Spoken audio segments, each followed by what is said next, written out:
Ça pourrait vous sauver la vie.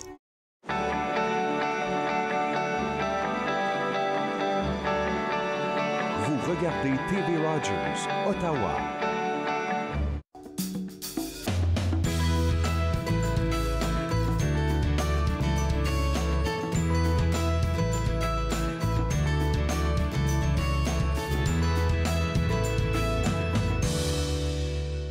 Bonjour et bienvenue à Entre nous sur les ondes de TV Rogers. Je suis Catherine Marieux. Il me fait plaisir de passer la prochaine heure avec vous. Bon, alors c'est fait. Si on regarde le journal ce matin, il y a une grève dans tous les collèges de l'Ontario. Alors ça s'est produit durant la nuit. 12 000 profs, bibliothécaires, instructeurs, conseillers sont en grève. Ceci affecte 24 collèges de l'Ontario. Chez nous, c'est la Cité collégiale et puis le collège Algonquin, évidemment. 230 000 étudiants à temps plein et 300 000 étudiants à temps partiel seront affectés par cette grève. Il semblerait-il, si j'ai bien compris ce matin, que ça n'affecte pas les gens qui prennent des cours en ligne. Allez faire vos recherches, là. On en parle encore, là. Tous les détails sont en train là, de sortir dans les médias. On peut lire. La dernière fois qu'il y a eu une grève, en 2006, ça avait duré 3 semaines. On croise nos doigts là, que ce n'est pas une autre grève de 3 semaines. Alors, tout ça se passe à partir d'aujourd'hui. Alors, on va voir ce qui en est à tous les jours. On va tout de suite entamer l'émission. On a plein de choses qui se passent aujourd'hui. On va parler avec Aura Marina Sawyer. Elle va nous parler de son cheminement vers l'enseignement d'espagnol. Nathalie Legrand sera en studio pour discuter de la simplicité volontaire et l'alimentation. Intéressant. Enfin, Jean-François Dufault et Adèle Croteau vont nous informer au sujet du festival DJ 60, mais nous allons tout d'abord commencer avec Jonathan Shaughnessy et José Brittany-Mallet, tous deux du Musée des Beaux-Arts. Ils ont plein d'informations à partager avec nous. Alors, restez avec nous, vous regardez Entre nous sur les ondes de TV Rogers.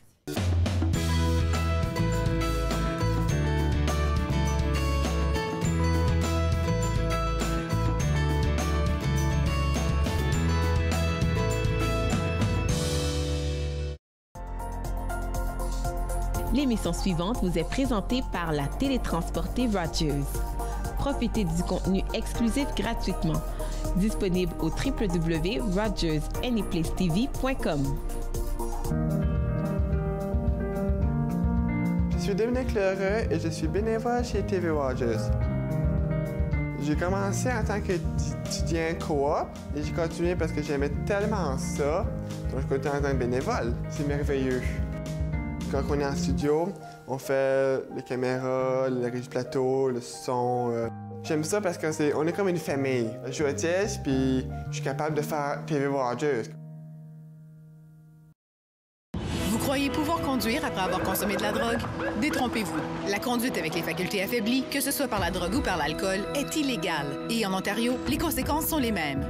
Si la police soupçonne que vous conduisez avec les facultés affaiblies par une drogue ou une combinaison de drogue et d'alcool, votre permis de conduire peut être suspendu immédiatement pour une durée maximale de 30 jours. Vous devrez payer une pénalité de 198 $. Vous pourriez être accusé de conduite avec les facultés affaiblies comme avec l'alcool. Conduire après avoir consommé n'est jamais acceptable. Je vous lance l'invitation d'être là à chaque semaine avec ma brochette d'invités de chroniqueurs. On parle de toutes sortes de sujets. Je suis certaine que vous allez être intéressés. Nathan parle, mercredi 19h sur TV Rogers.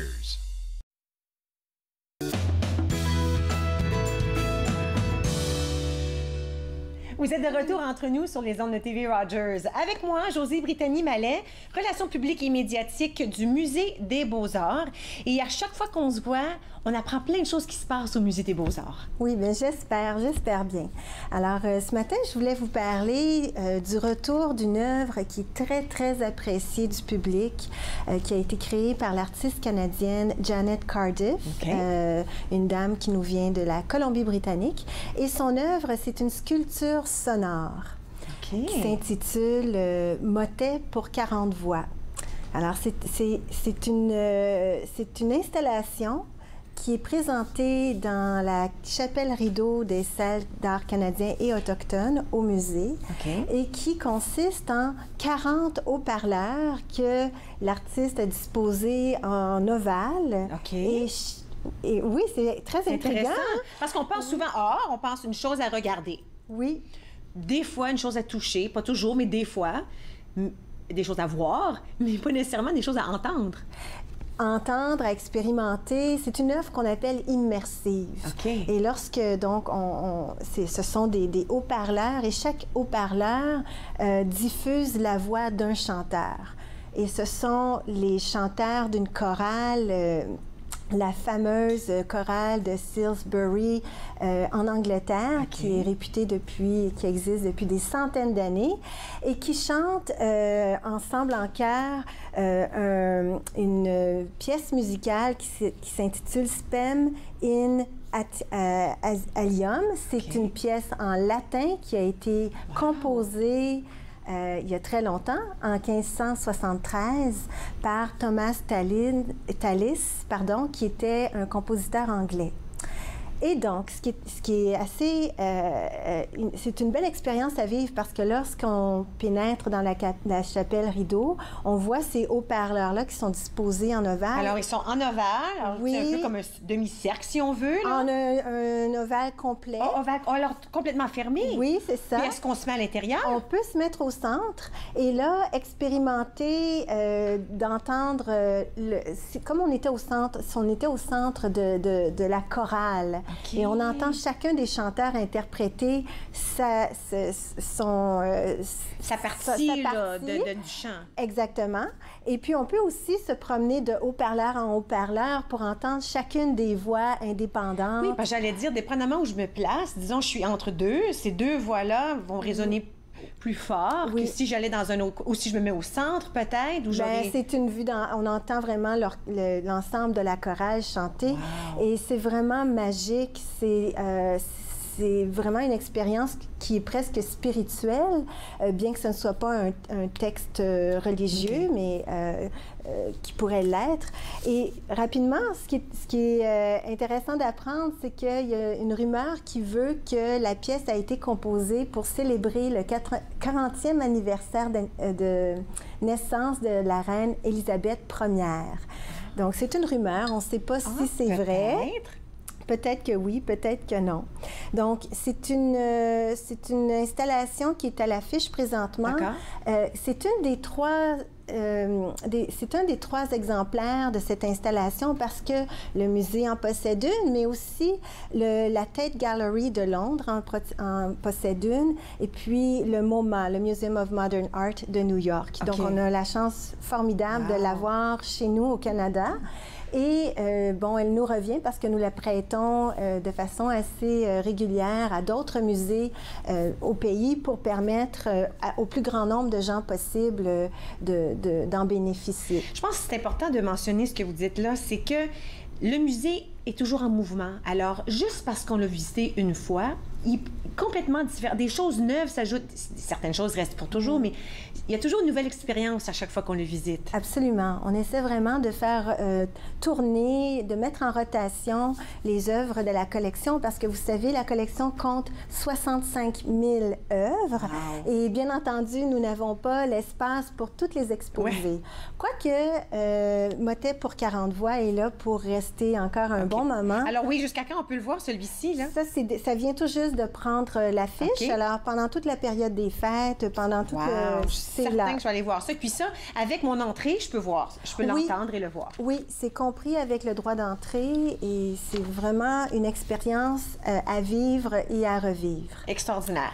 Il y a quelque chose qui prend fin, par contre. Oui. Alors là, c'est une dernière occasion de voir l'œuvre d'un artiste allemand qui s'appelle Joseph Beuys. Beuys, ça s'appelle B-E-U-Y-S.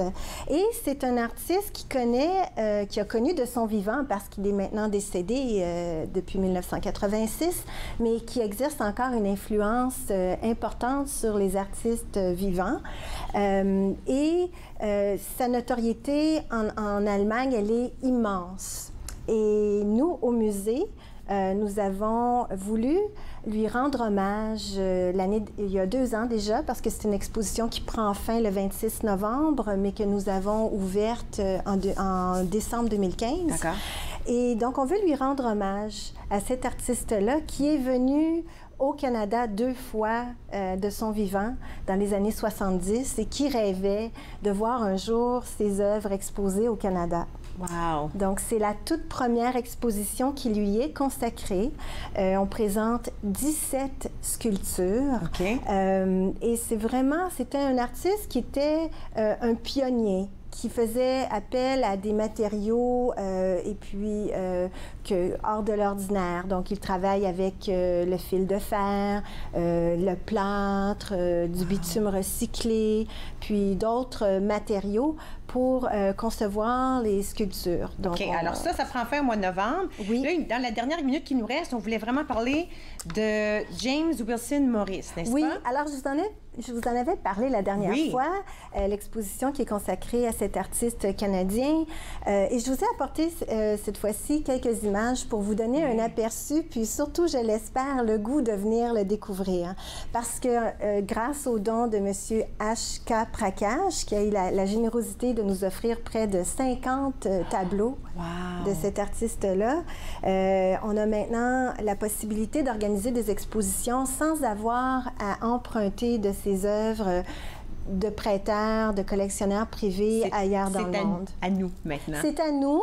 C'est à nous, à tous les Canadiens. Wow. Et donc, c'est vraiment une exposition que j'invite les gens à aller voir parce qu'ils vont découvrir des tableaux qui sont chaleureux, qui nous font voyager. Et puis, Wilson Morris avait un style qui était bien à lui. C'est un contemporain des impressionnistes, mais dans ses tableaux, on retrouve beaucoup des personnages, contrairement aux paysages des impressionnistes. Et c'est aussi le premier artiste qui a été présenté à Venise lors de l'inauguration du Pavillon du Canada en 1958. Donc, ce qui fait que cette exposition-là confirme sa position d'artiste, de maître peintre canadien. Wow! Extraordinaire. Toujours plein de choses à voir. Au Musée des Beaux-Arts, j'invite tout le monde à aller visiter. Merci beaucoup.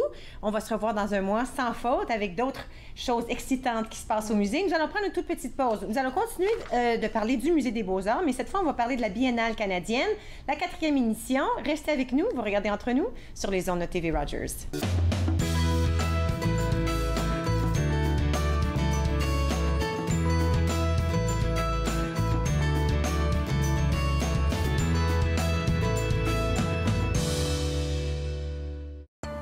À l'âge de 31 ans, je suis en attente d'une transplantation des poumons.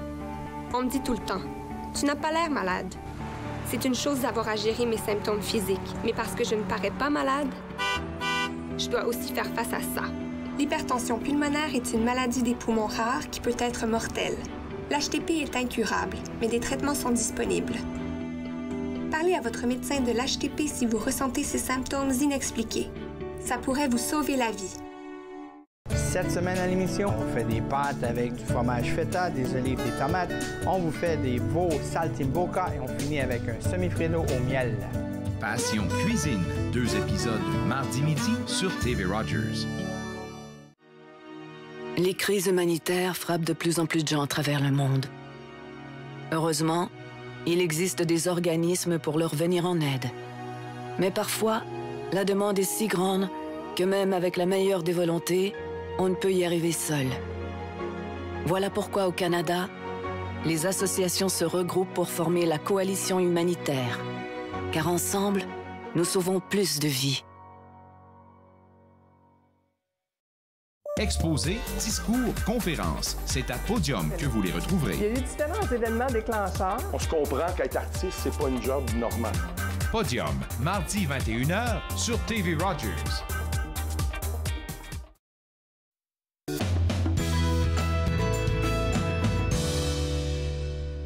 Vous êtes de retour entre nous sur les ondes de TV Rogers. Avec moi présentement, M. Jonathan Shaughnessy, conservateur associé de l'art contemporain au Musée des Beaux-Arts. Bonjour. Bonjour. Hey, c'est tout un titre, ça, conservateur associé de l'art contemporain. Ça veut dire quoi? Qu'est-ce que vous faites comme métier? Oui, bien, merci. Des conservateurs à un musée, ce sont des personnes qui sont responsables pour une collection particulière. Alors, pour nous, c'est l'art contemporain.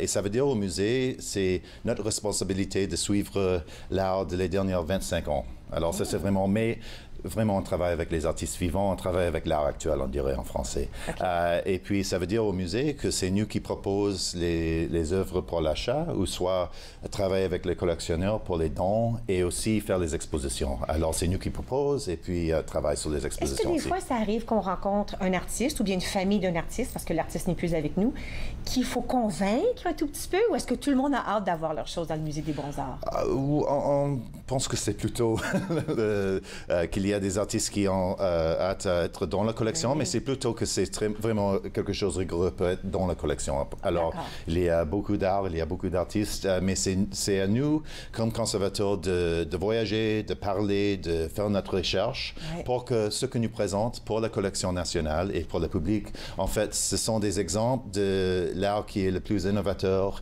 et puis vraiment quelque chose qu'il faut qu'on voit, qu'il faut qu'on discute à ces jours-ci. Alors ça, c'est notre défi. On a des belles images que les gens pourront voir à la maison. Ça, c'est des exemples de ce qu'on peut voir... dans le Biennale canadien. Alors, ce sujet-là, aujourd'hui, on veut parler de la Biennale canadienne. Qu'est-ce que c'est? Parce que c'est la 4e édition déjà. C'est ça. Alors, en 2010, c'était la première édition de la Biennale canadienne. Et puis, ce sont des expositions qui sont là pour mise en contexte les achats, les acquisitions et les dons de l'art contemporain qui sont faits par le musée. Alors, c'est vraiment une chance pour le musée de faire une exposition qui... c'est pas vraiment thématique, c'est plutôt voici ce qu'on a acheté avec les fonds publics. Et puis, ce que nous trouvons très, très important, très, très intéressant dans le niveau de l'art actuel aujourd'hui. Depuis 2010, c'était l'art canadien et autochtone au Canada. Mais maintenant, pour 2017, c'est du nouveau, c'est que c'est aussi l'art international. Alors, vraiment, cette idée de mettre en contexte les artistes canadiens parmi tous leurs contemporains qui travaillent partout dans le monde. Alors, on est très excités pour ce changement. Et puis ça, est-ce que ça commence immédiatement? C'est déjà entamé? Qu'est-ce qui se passe? Oui, alors, nous étions en train d'installer cette exposition depuis le dernier mois. En fait, je suis ici. Je vais courir pour faire la dernière partie de cette expo, mais non, ça ouvre le soir mercredi soir à 5 h depuis 17 h. Et puis ensuite, après ça, c'est depuis jeudi jusqu'à le 18 mars 2018. Alors, il y a il y a assez de temps pour aller le visiter. Alors, est-ce que c'est une exposition qui est à part dans le musée ou est-ce que les morceaux sont un peu partout? Non, c'est dans nos galeries de l'exposition spéciale. Alors, si les personnes sont venues pour Vigée Lebrun, par exemple, c'est dans les mêmes espaces de cette expo qui se déroulait l'été passé.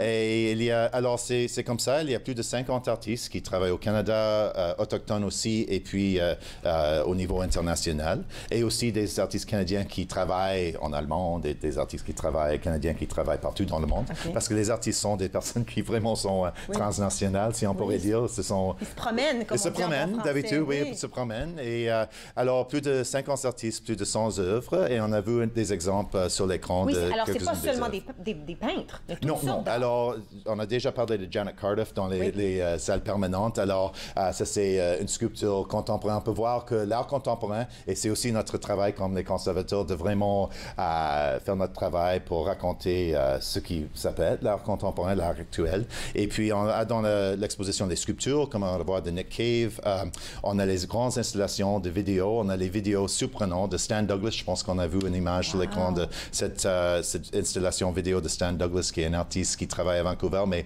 lui, c'est 6 heures en durée, et c'est vraiment, comme on dirait, une jam session de musique comme Afro-Funk. Pendant 6 heures. Pendant 6 heures. On peut rester toute la journée dans cette même installation vidéo et on peut voir, et c'est juste comme une séquence de les musiciens, plutôt comme les musiciens mondiaux, on pourrait dire, le world music, qui fêtent leur jam, mais ça raconte une histoire de Columbia Records qui faisait un album avec Miles Davis dans les 1970. Alors, il y a un aspect historique, et il faut dire que dans cette biennale, il y a beaucoup d'artistes qui travaillent avec l'histoire, avec comment on connaît l'histoire du monde et aussi au Canada. Et puis aussi avec ça, il y a plusieurs œuvres qui sont assez politiques et critiques par rapport à la situation des Autochtones, par exemple, et comment est-ce qu'on peut régler ça dans le contexte contemporain, comment est-ce que les artistes travaillent à ces sujets aussi. C'est intéressant parce que contemporain, quand on parle art contemporain, c'est parce qu'on parle de l'art qui se passe présentement ou de très près. On ne retourne pas très loin dans le passé. C'est ça. Et c'est ça pourquoi j'ai dit, je pense en français, on dit l'art actuel qui veut dire vraiment maintenant. On n'a pas cette distinction en anglais. Alors on dit contemporary art, qui c'est vraiment quelque chose qui veut dire c'est maintenant, mais on peut voir, alors pour ça, c'est vraiment les œuvres qui sont faites maintenant. Okay. Alors, je pense que les œuvres sont... Il y a quelques-uns qui viennent de 2001, 2002, mais la plupart, c'est de 2013, 2012 jusqu'à présent. Okay. Et puis, ce qui est unique avec les biennales canadiens, c'est que c'est tout basé sur la collection. Alors, il y a tant de biennales, il y a le biennale de Venise, il y a le biennale d'Istanbul, il y a beaucoup de ces sortes d'expositions parmi le monde de l'art contemporain, mais pour le Musée des Beaux-Arts, c'est le seul biennale, le biennale canadien, qui est basé sur une collection d'institutions. Alors, ça veut dire que c'est vraiment unique, que qu'est-ce qui est important dans le monde de l'art aujourd'hui, mais c'est fait par une collection nationale, en fait, pour dire que c'est nous qui suivons toutes les choses que les artistes font, et ce sont des œuvres qui sont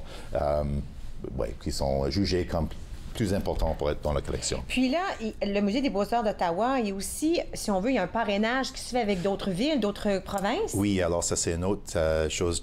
Pour 2017, on a fait un partenariat avec le Art Gallery d'Alberta, à Edmonton.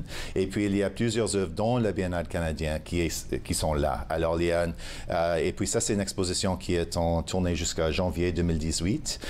Et puis, il y a quelques œuvres qui sont dans le catalogue de l'exposition, mais ils sont en vedette à Alberta. Ça, c'est un catalogue qu'on peut se procurer au Musée des Beaux-Arts? Oui, ça va être prêt pour mercredi. Je ne sais pas si c'est... Mais oui, parce qu'il nous reste quelques secondes. Sais-tu quoi? Je vais faire ça. Alors, on va terminer à dire aux gens, en premier temps, ce sera disponible mercredi, au même moment où la Biennale va débuter. Oui, c'est ça. Mercredi, 17h, jusqu'à mars 2018. C'est ça, c'est ça. Écoutez, j'invite tous les gens. Merci beaucoup pour votre information aujourd'hui.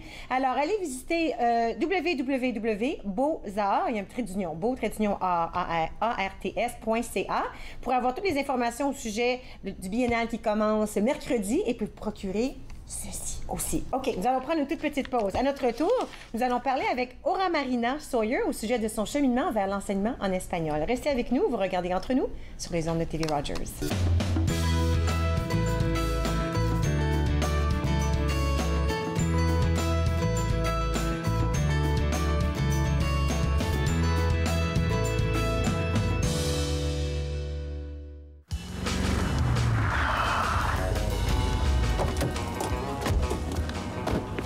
Hey Guy, qu'est-ce que tu fais? On devrait déjà être à l'hôtel de ville. On va construire ici.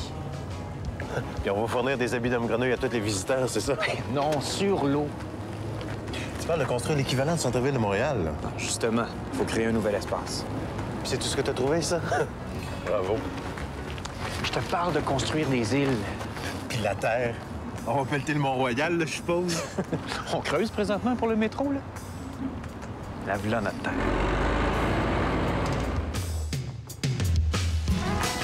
12 mois et 25 millions de tonnes de remblai plus tard, l'île Sainte-Hélène est agrandie et l'île Notre-Dame est créée.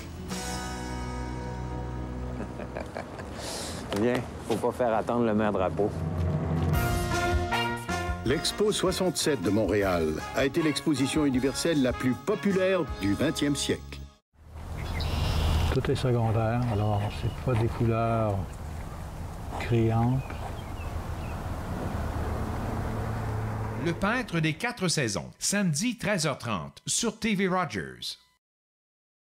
Dans la prochaine émission, je m'entretiens avec Mila Taillefer, une YouTubeuse qui partage avec ses abonnés ses hauts et ses bas, ses découvertes ainsi que ses astuces sur les médias sociaux. Suivez-moi, jeudi 20h sur TV Rogers.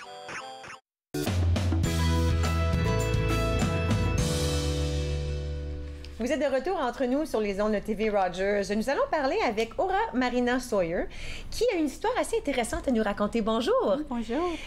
On s'est parlé rapidement au téléphone il y a quelques semaines, puis j'ai trouvé votre histoire vraiment très intéressante parce qu'il y a un cheminement qui s'est fait pour vous rendre où vous êtes aujourd'hui. Exactement. Alors, on va entamer avec ça tout de suite. Oui, exactement. Alors, merci beaucoup de me bienvenue ici. Je suis née à Venezuela. Et après ça, mes parents ont eu un mariage très difficile. Nous sommes vécus à Honduras, puis à Canada. Nous sommes arrivés à Canada en 1984, j'avais 7 ans. Et comme je disais, mes parents ont eu un mariage très difficile. Mes parents se sont divorcés. Mon père est retourné à l'Amérique du Sud. C'est passé 29 ans que je n'étais pas en contact avec mon père. Alors, 29 ans passés? Avec zéro contact avec ton père. Zéro, c'est ça, oui. C'est difficile pour une jeune personne. très difficile, très difficile. Et finalement, après que mes enfants sont nés, je suis allée voir une chamane, c'est une guide spirituelle, pour m'aider avec tout ça, de voir comment, parce que j'étais maman. Oui. Et je voulais recontacter mes racines. Et alors, avec l'aide de lui et l'appui de mon mari, je me suis reconnectée avec mon père. Wow! Est-ce que c'était... OK, est-ce que vous deviez le trouver en début ou vous saviez où il était déjà? Je savais un peu. J'ai un oncle ici à Ottawa qui m'a aidée. D'accord. J'ai des cousins ici. Alors, j'ai contacté mon oncle. Il était très content de cet appel. Et il m'a donné le courriel électronique de mon père. Alors, j'ai envoyé un courriel à mon père et j'ai introduit. Je suis votre fille. Est-ce que c'était difficile à ce moment-là? Parce que ça fait 29 ans. Je ne savais pas quoi dire en espagnol. C'était pas comme... je parlais l'espagnol, mais c'était pas naturel à ce moment-là. Et en 45 minutes, il m'a répondu que c'était le meilleur jour de sa vie. Wow. Il attendait ça et c'était janvier 2015. D'accord. Après ça, nous sommes en contact à tous les jours par courriel et nous parlons au téléphone une fois la semaine. OK, alors là, on retourne à ce moment-là. Le courriel, on l'envoie. 45 minutes plus tard, il y a une réponse. Est-ce que vous faites un voyage pour le visiter? Oui, je l'ai visité en mars 2015. Il vit à République dominicaine avec sa femme et 2 enfants. Et mon oncle est venu avec moi. Et puis là, est-ce qu'à ce moment-là, parce que ça fait 29 ans, est-ce que c'est difficile de reconnecter ou est-ce que parce que c'est notre père, on a l'impression que tout de suite, il y a une connexion? C'était comme un peu difficile et beaucoup d'émotions parce que beaucoup de questions. Mais mon oncle et mon père m'ont dit, vous pouvez nous demander ce que vous voulez. Wow. Alors... j'ai demandé beaucoup de questions. Je comprends. Une discussion honnête parce que notre jeune t'aide, j'assume. Moi, mon papa est toujours avec moi, mais j'assume qu'on veut se demander pourquoi tu es parti. Oui, exactement. Pourquoi tu m'as laissé. Oui, c'est ça. Puis ça part pas, j'assume, en grandissant. On veut dire, ça reste avec nous. Oui, ça m'aidait beaucoup pour me guérir et pour être, je pense, une meilleure maman à mes enfants. Et parce qu'on a besoin de nos parents et les circonstances de la vie sont que des fois, c'est pas possible. Alors là, en 2017, on se parle fréquemment. Oui, c'est ça. Ça va bien. Ça va les enfants, bien. tes enfants connaissent. Oui, vous l'appelez un grand-papa ou comment? C'est ça, abuelito en espagnol. J'aime ça. Oui, abuelito. Puis mes enfants et mon mari, on va aller à mars 2018 pour le visiter, pour le connaître en personne. Wow. Il le connaît comme au téléphone et tout ça. Oui, mais là, pour le rencontrer en personne. C'est ça. Alors, ce cheminement qui était très difficile, mais qui vous a apporté maintenant où vous êtes beaucoup de joie, ça vous a apporté une deuxième carrière, n'est-ce pas? Exactement. Je travaillais au gouvernement fédéral et à ce moment-là, je n'étais pas contente. Alors, j'ai eu l'opportunité en 2016 de quitter le gouvernement pour rester à la maison avec mes enfants et de commencer cette nouvelle carrière où j'enseigne l'espagnol. Et je n'avais jamais pensé que je ferais ça, mais j'adore ça. Mon corps dedans, mes cellulaires, ils dansent quand j'enseigne. Et je le fais depuis février cette année. D'accord. Alors, c'est tout nouveau pour toi? C'est très nouveau. Est-ce que tu penses que ce rapprochement de ton père et de ton histoire espagnole t'aide à faire ce que tu fais aujourd'hui? C'est ça qui t'allume? Absolument, absolument. Et mon père est professeur à l'université. Ça fait plus de 45 ans qu'il est professeur. Alors, il est mon professeur d'espagnol. Quand j'ai des questions de mes étudiants ou de moi-même, je dois apprendre. On peut apprendre beaucoup. Alors, on a mis l'adresse courriel à la télé. Alors, admin2go.org. Alors, tu donnes des cours en espagnol. Est-ce que c'est pour les jeunes, les adultes, un peu de tout? Comment ça fonctionne? Oui, un peu de tout. J'ai des enfants de l'âge de 11 ans qui sont très intéressants à apprendre l'espagnol. Beaucoup de francophones et des femmes, des hommes, de tout. C'est pour tout le monde. Je pense que tout le monde peut apprendre. Alors moi, je connais zéro en espagnol, vraiment. Là, je pense que je peux dire une bonne bière. Là. C'est tout ce que je sais parce qu'on sait celle-là, une cerveza. Oui. Alors, est-ce que je peux être débutante ou est-ce que, disons, je connais un tout petit peu, mais j'ai besoin d'être encore meilleure là, pour avoir des conversations? Oui, j'ai toutes différents étudiants, de débutants qui veulent aller en voyage, de pouvoir parler aux les personnes locales. Et j'ai des personnes plus avancées qui veulent améliorer, qui ont pris des cours peut-être à l'université et ils veulent améliorer. Ça va aussi. Je peux l'enseigner les deux. Et on rit beaucoup dans les classes. Est-ce que c'est du 1 à 1 ou c'est un groupe de personnes avec toi? Oui, généralement 1 à 1, mais je commence à faire de petits groupes aussi. Les classes, je les donne chez moi. Je vis à le secteur Blackburn-Hamlet et sur le site web avec Zoom, c'est comme Skype. Alors, c'est pas juste à Ottawa, parce qu'avec... alors, puis on peut faire en ligne aussi. En ligne aussi, oui. C'est très intéressant ton histoire. J'aime beaucoup que ce qui s'est passé a tourné dans un positif. Oui, alors exactement. Là, une reconnexion avec ton père, mais aussi avec tes racines. C'est ça, exactement. Extraordinaire. Merci beaucoup d'avoir partagé ton histoire. J'invite tout le monde à la maison d'aller voir justement le site web d'Aura Marina, alors admin2go.org, surtout si ça vous tente d'apprendre l'espagnol. Nous allons prendre une toute petite pause et à notre retour, nous allons parler de simplicité volontaire et de l'alimentation. Vous regardez Entre nous sur les ondes de TV Rogers.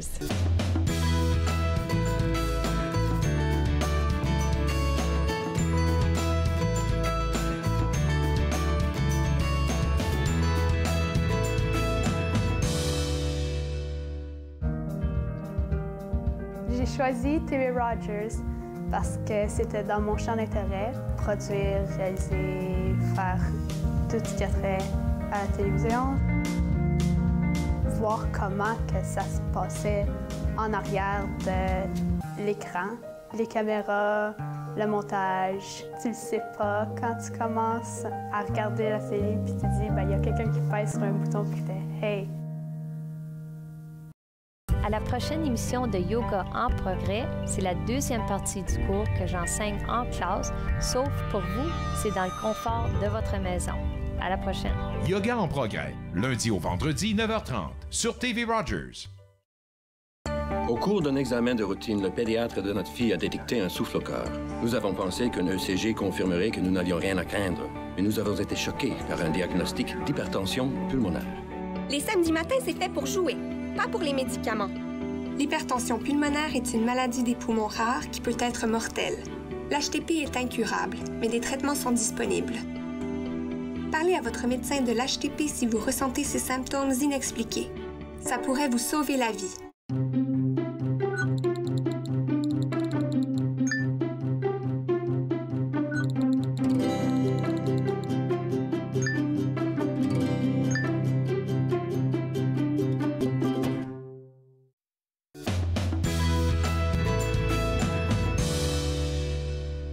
Vous êtes de retour entre nous sur les ondes de TV Rogers. Nous allons maintenant discuter de simplicité volontaire par rapport à l'alimentation. Avec moi, Nathalie Legrand. La dernière fois qu'on s'est vu, on parlait d'éliminer un peu des choses là, dans nos maisons, disons, juste pour que ça soit plus simple, pour mieux respirer. Mais là, on parle de l'alimentation. Tout à fait. C'est intriguant, ça. Bien, la dernière émission, je voulais parler de simplicité volontaire en général. Oui. Puis là, au fil du temps, là, on va séparer ça par bloc parce que ça comprend plein de choses. Plein de choses, OK. Volontaire. Donc, j'avais envie de parler d'alimentation aujourd'hui parce que pour qu'on réalise que quand on s'alimente, on fait des choix. Il y a des choix à faire quand on s'alimente parce que ça a des impacts non seulement sur mon corps personnellement, mais aussi sur l'environnement, sur mon voisin agriculteur. Donc, d'être simplicitaire, c'est de se poser des questions. Quand je choisis tel aliment, là, qu'est-ce que ça a comme conséquence? Est-ce que je peux faire un meilleur choix ou c'est un bon choix?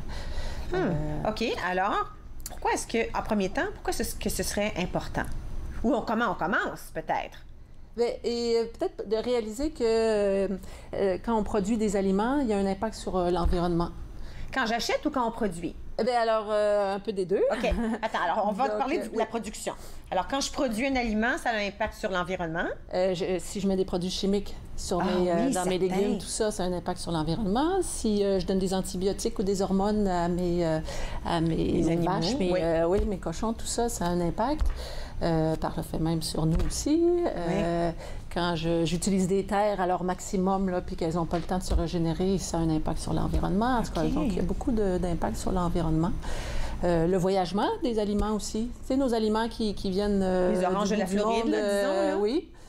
ou bien du Chili, ou bien plus loin, là, en plein hiver, bien, en moyenne, on dit que il y a 2000 km de route entre l'aliment et toi quand tu le consommes.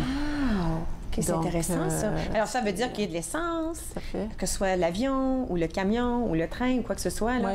OK, des gaz à effet de serre, ça. Oui, puis la fraîcheur du produit. La fraîcheur ne peut pas être la même quand ça fait 2000 km qui se promène que quand je l'achète à mon agriculteur à Casselman à côté. Là. OK.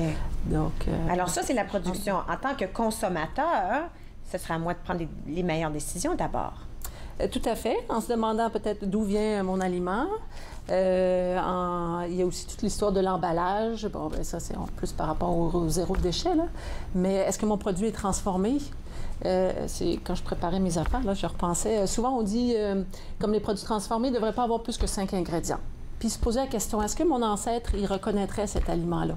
Parce que, tu sais, quand tu regardes, là, par exemple, les céréales pour enfants, là, si tu commences à lire les ingrédients... Bien, le premier, on le connaît souvent, c'est sucre. Puis ensuite, tout ce qui suit... c'est mono, machin chouette, et puis des colorants alimentaires, puis c'est incroyable, là. C'est vrai.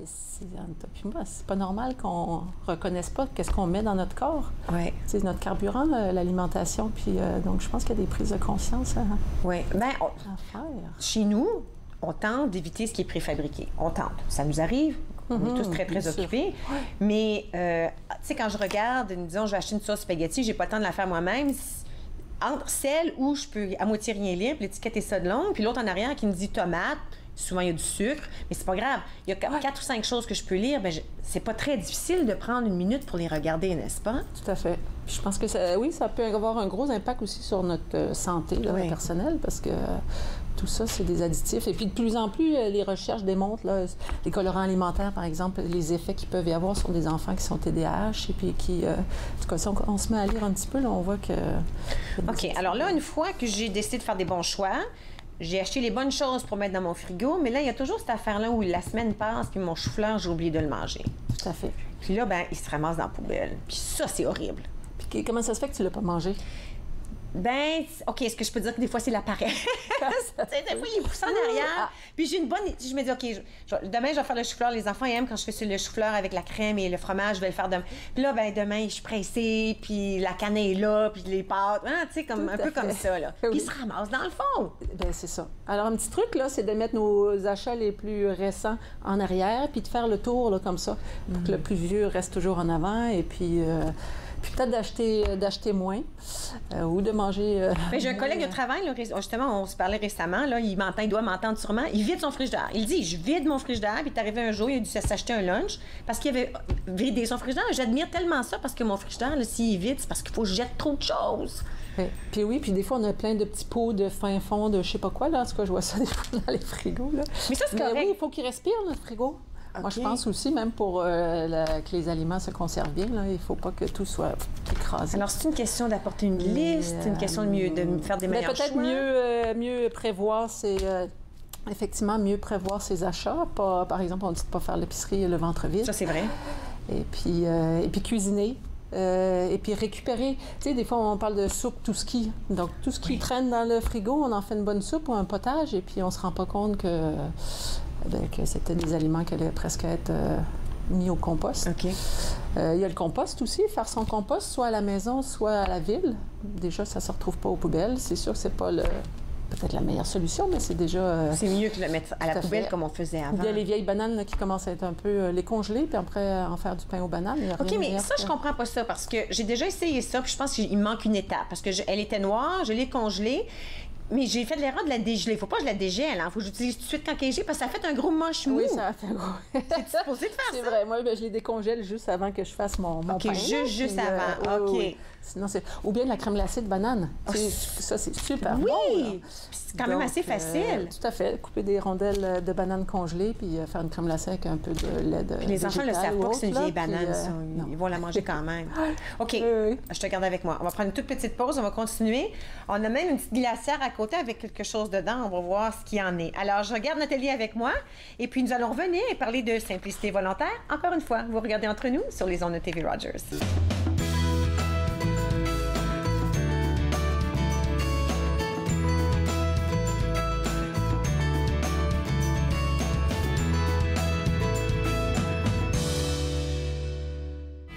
vous aimez rire, vous amuser, partir à l'aventure à la ferme et chanter, je vous invite chez moi, à la ferme de Jojo! À la ferme de Jojo, 2 épisodes de chaque jour dès 8 h sur TV Rogers.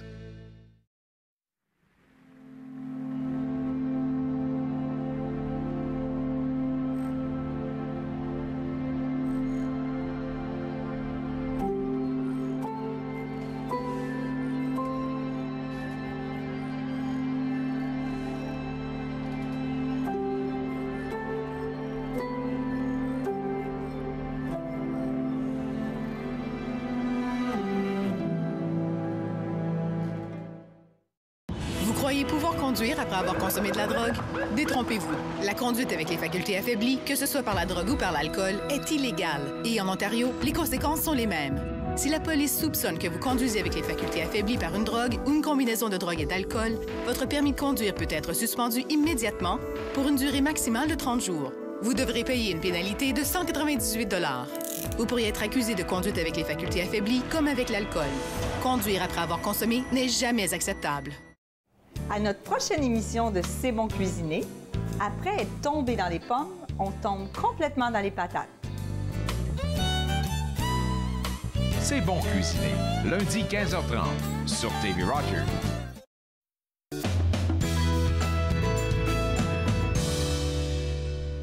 Vous êtes de retour entre nous sur les ondes de TV Rogers et juste avant la pause, on discutait de simplicité volontaire par rapport à l'alimentation avec Nathalie Legrand. Alors là, OK, mon frigidaire, j'y fais attention, je n'achète pas trop. Planification, c'est planification. Parce que si je planifie, OK, lundi, là, je sais déjà ce que je fais ce soir, fait que ça, je suis contente avec ça. J'aurai peut-être des restants pour mardi, mais si je planifie, j'ai moins de chances d'acheter trop de choses, n'est-ce pas? Fait. Oui, puis récupérer les restes pour faire des nouvelles recettes. Des fois, c'est surprenant, mais un reste de sauce blanche, disons que tu as utilisé pour des pâtes, mais demain, tu peux peut-être l'utiliser pour des vols au vent ou pour je sais pas trop quoi, là. Mais il s'agit de faire un Google de recettes. C'est pas difficile quand même. Ah ben non, puis il y a tellement de ressources sur Internet là, de recettes, c'est incroyable. Alors là, durant la pause, tu as dit, oui, je n'ai pas oublié de parler de glanage. Puis j'ai dit, glanage? Je pense pas que je sais c'est quoi. Du glanage? Un glanage? Le glanage? Oui, le glanage. Je regarderai dans le dictionnaire parce que c'est un terme qu'on utilisait au Moyen-Âge déjà. C'est d'aller chercher les surplus des agriculteurs. Les agriculteurs, ils font pousser, disons, des carottes, tout ça, et puis ils revendent ça, mais il en reste souvent dans le champ. Soit des carottes qui sont pas belles pour les clients. Tu sais, en épicerie, là, elles sont toutes parfaites. Elles sont toutes droites, là, mais des fois, ça pousse tout croche, une carotte. Oui, tout à fait. Donc, il existe des associations, mais on peut le faire aussi d'un point de vue individuel. J'ai déjà fait. Donc, de proposer à l'agriculteur d'aller chercher ses surplus, de travailler un peu pour lui, puis on récupère, on repart à la maison avec une partie. OK, parce qu'attends une minute. Alors, lui, je le vois avec son champ de carottes. Il tire, j'imagine qu'il ne fait pas ça manuellement. Ils ont des machines pour tout ça, là. Alors, ce qui reste ou ce qu'il n'a pas choisi, ça reste dans la terre ou c'est parce qu'il l'a pitché à côté ou un peu des deux? Non, ça reste dans la terre. Je suis déjà allée avec mon fils ramasser des patates douces. Donc, elles étaient dans la terre. On a travaillé fort pour récupérer les patates douces. Et puis lui, donc une partie pour lui, puis une petite partie pour moi que je ramène à la maison. Parce que lui, ça l'aide? Oui, tout à fait. OK. Alors, est-ce que le fait de les sortir de la terre, pas besoin de payer pour les patates ou tu les as sorties et il t'a payé un tout petit peu? Non, il m'a pas payé. Il me paye en quelques patates. Oui, sinon, ça je dis. Alors, ni un ni l'autre est payé, là. Toi, t'es pas payé, puis lui non plus, mais cet échange-là. Okay, donc, à Gatineau, il existe une escouade anti-gaspillage. C'est les agriculteurs qui appellent l'escouade pour dire, écoutez, j'ai trop de choses dans mon champ, venez les ramasser, puis on le donne à des œuvres. Quelle belle activité à faire avec nos jeunes aussi. Oui, puis voir d'où viennent nos aliments, puis qu'on travaille fort pour avoir nos aliments. Ça pousse pas juste comme ça, là. Oui. Donc, et puis à Ottawa, il existe Hayden Harvest Ottawa, qui est pour des arbres fruitiers. Donc, les gens qui ont des arbres fruitiers à la maison peuvent appeler l'organisation puis dire, écoutez, il me reste trop de prunes dans mon arbre, je m'en servirai pas, venez les chercher. Donc, ça fait le bonheur de tout le monde parce que son arbre va encore mieux pousser, puis on récupère des prunes. Bon, mais là, moi, je suis curieuse de savoir qu'est-ce qu'il y a dans ton petit sac à côté?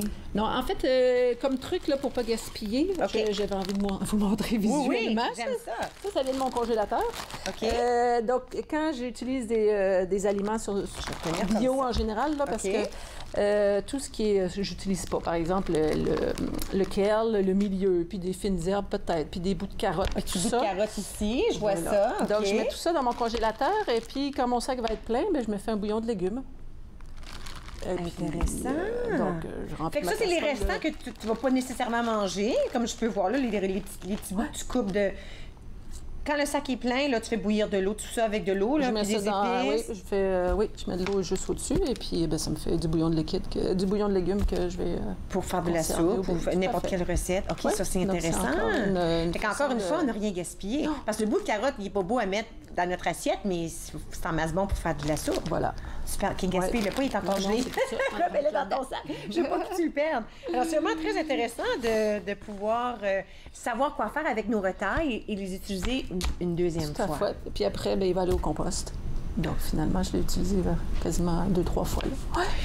Consommer local, ça aussi c'est important, n'est-ce pas? Ça aussi c'est important, oui. On parlait de la distance puis des effets de la distance, mais c'est aussi à encourager nos producteurs locaux là, qui n'ont pas la vie facile. Là. Et puis, c'est un travail difficile. J'ai une famille de fermiers en Saskatchewan, puis c'est pas facile le métier qu'ils font. Puis si c'est pas de ces gens-là, nous, il y a certaines choses qu'on n'aurait pas à notre tablé, dans notre frigo. Oui. Donc, il y a plusieurs moyens de consommer local. Je veux dire, il y a des marchés publics. À Ottawa, il y a plein de marchés publics où on peut encourager des producteurs locaux. Il y a aussi les paniers bio.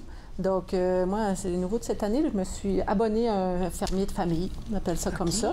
Donc, aux 2 semaines ou bien à la semaine, on va chercher notre panier bio. Et puis, on reçoit un courriel des agriculteurs. Et puis, on découvre toutes sortes d'aliments. Puis là, on devient créatif parce qu'on ne veut pas les gaspiller. Là, et on trouve toutes sortes de recettes. Puis, on découvre des choses. Puis, même avec les fans de radis, les fans de carottes, on essaye de faire des soupes ou faire autre chose parce qu'on ne veut pas gaspiller. Oui. Et ça, c'est aussi une belle... Puis on peut demander, si jamais on va sur un marché public, il y en a un pas loin d'ici, sur la rue Parkdale, on peut regarder parce que souvent, ça dit d'où ils viennent. Oui. Puis on peut choisir, c'est pas pour être méchant, mais je peux choisir celui qui a fait venir ces choses d'ailleurs, celui d'à côté qui les a plantées lui-même. Oui. Moi, j'ai tendance à choisir lui parce que c'est dans ma cour, c'est mon chez-moi, c'est mon fermier à moi que je tente d'encourager. Oui. Puis il y a aussi les jardins communautaires. De plus en plus, il y a des jardins communautaires. Donc, un espace public où plusieurs personnes se mettent pour jardiner. On se donne des trucs et puis on fait pousser nos choses. Ou un jardin à la maison. C'est aussi intéressant aussi avec les enfants là, de faire des pousses puis de voir que ça grandit puis qu'est-ce que ça prend pour... ça prend de la patience. Oui. Moi, j'en ai pas beaucoup de patience, Nathalie. Alors, c'est vraiment très intéressant. J'aime beaucoup les conseils que tu nous as donnés aujourd'hui. Merci beaucoup. Alors, simplicité volontaire par rapport à l'alimentation. Alors, si vous allez à simplicitévolontaire.org, on peut trouver toutes sortes d'autres informations par rapport à ce que Nathalie nous racontait aujourd'hui. Alors, c'est le moment d'une pause. À notre tour, on va parler d'un festival par rapport à des films. On va s'informer davantage. Restez avec nous. Vous regardez entre nous sur les ondes de TV Rogers.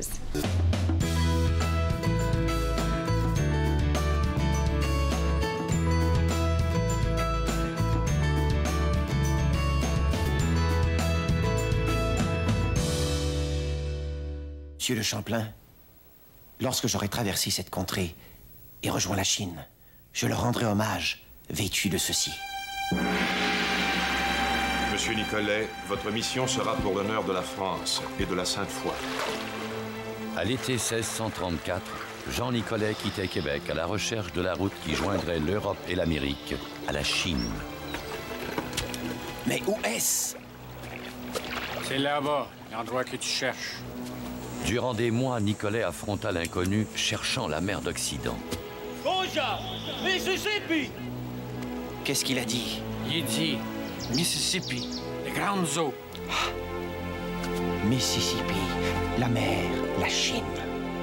Nicolet se trompait. Ce n'était pas le Pacifique, mais le lac Michigan. D'autres poursuivraient son rêve. Joliette, La Salle, la Vérandrie, ouvrant l'Amérique du Nord depuis les Rocheuses jusqu'au golfe du Mexique. Lors de la prochaine classe, nous pratiquerons un kriya pour le 6e centre d'énergie, le chakra de l'intuition ou 3e œil, appelé Ajna. Cliquez Yoga, samedi-dimanche, 9h30 sur TV Rogers. Cette semaine, à l'émission Court-Circuit, on rencontre l'artiste Jani et on plonge dans son univers jazz hybride. Soyez à l'écoute. Court-Circuit, vendredi, 21h sur TV Rogers.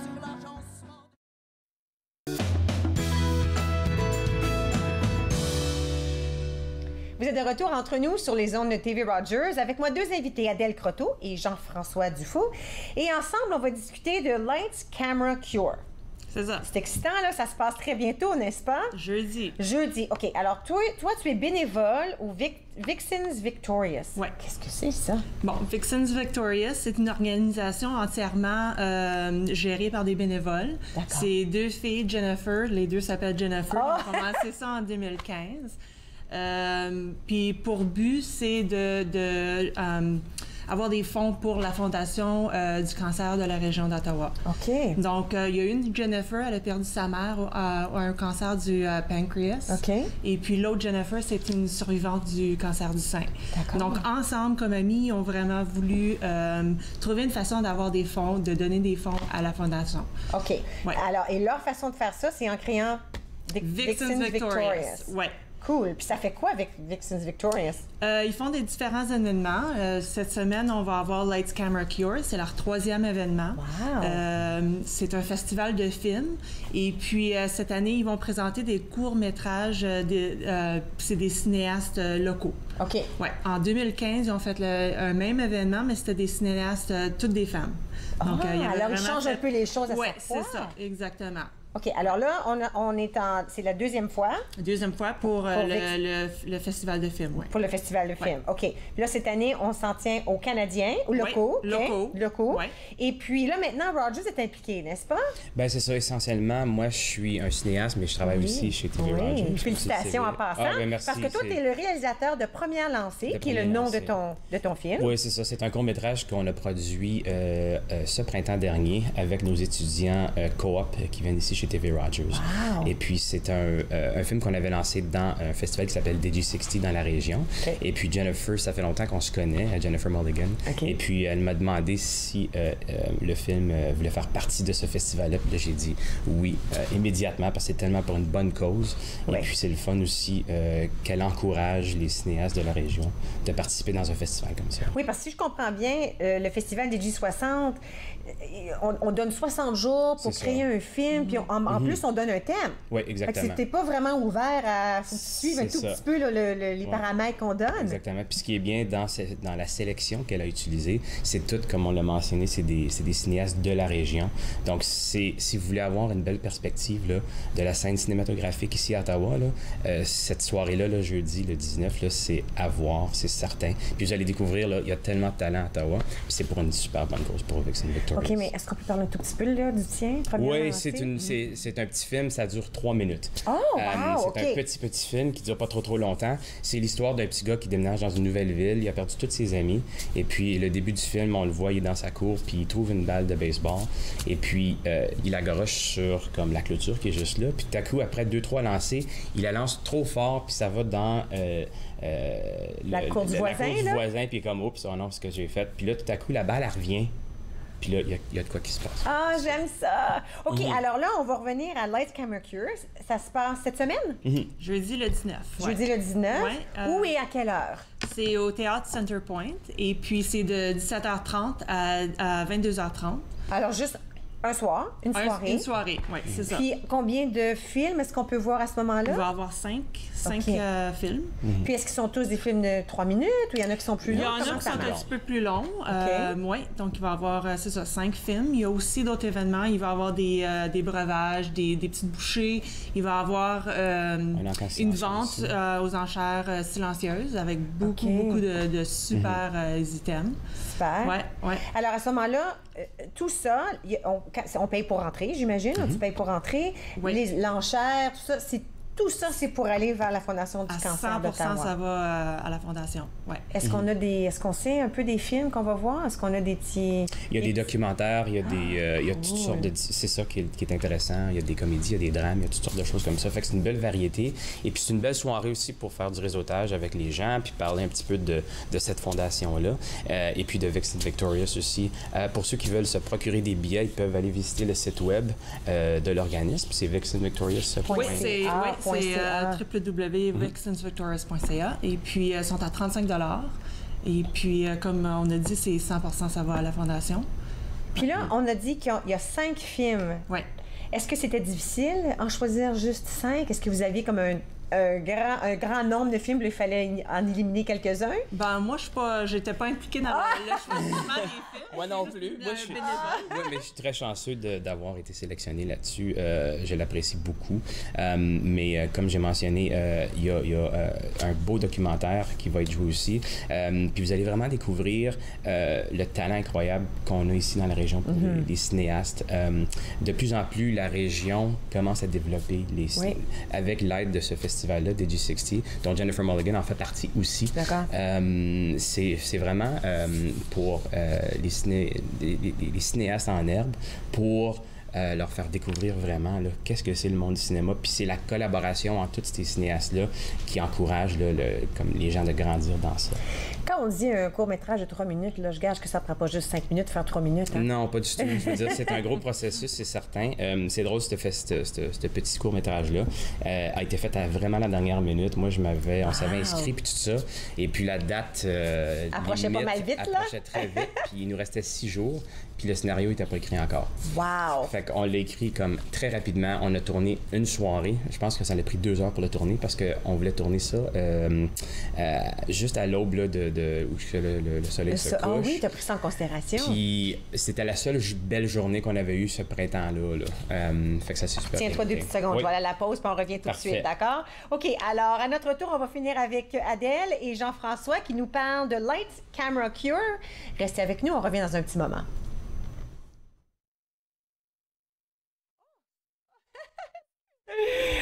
Excuse-moi. Non, j'ai mal compris. Excuse-moi, j'ai compris, on s'en va à la pause. C'est pas vrai, on s'en va jusqu'à la fin de l'épisode. Ah, ben on va continuer de parler. C'était dans mon oreille, on s'en va à la pause. Non, pas du tout. OK, alors, tu as attendu au bon moment de la soirée parce que tu voulais y aller quand le soleil tombait. Oui, c'est ça, exactement. Puis on a eu une belle journée cette journée-là. Fait que fait que ça a marché. Fait que 2 heures. Mais après ça, tu t'en vas dans du editing là, pour essayer de diminuer montage, ça. tout ça, puis on essaie de tout terminer ça. Ouais. Alors, est-ce que toutes les deux, vous allez être là lors du... absolument, oui. Moi, je suis bénévole, donc je fais un petit peu partie de tout l'événement. Puis mon mari, il va être barman, donc...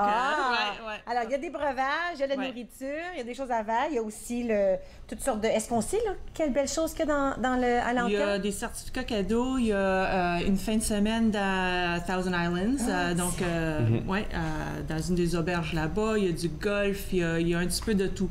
De tout. Les bijoux. Puis l'implication d'Adèle est vraiment importante aussi pour pourquoi tu as décidé de participer là-dedans.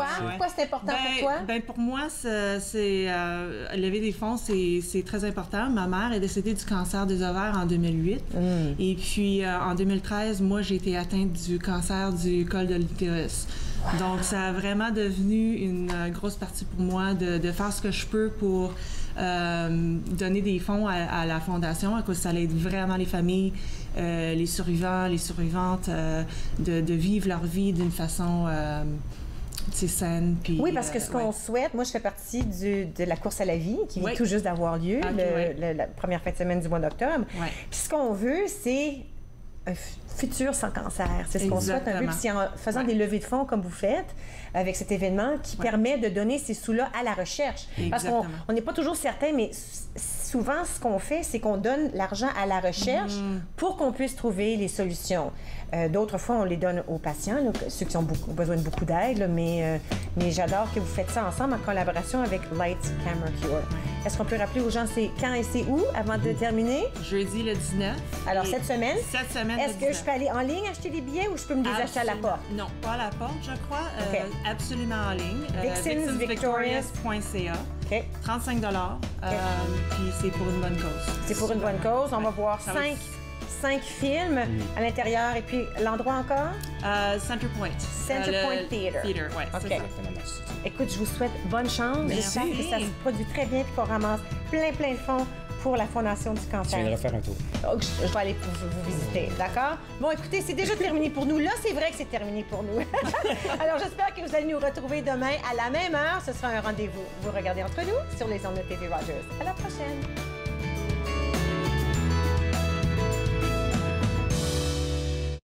Faites-nous part de vos commentaires en composant le 613-521-2323 par courriel sur Facebook et Twitter.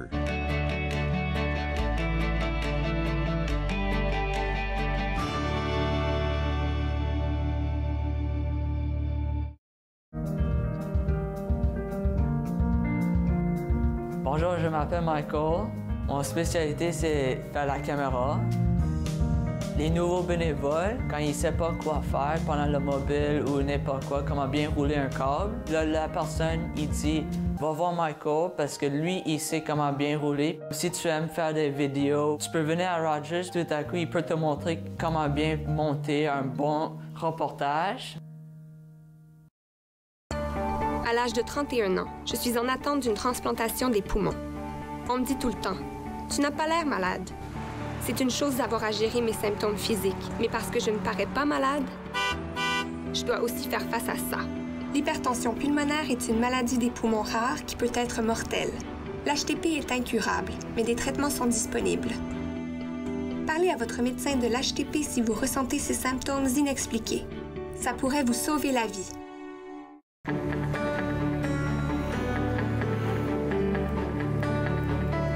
Regardez TV Rogers, Ottawa.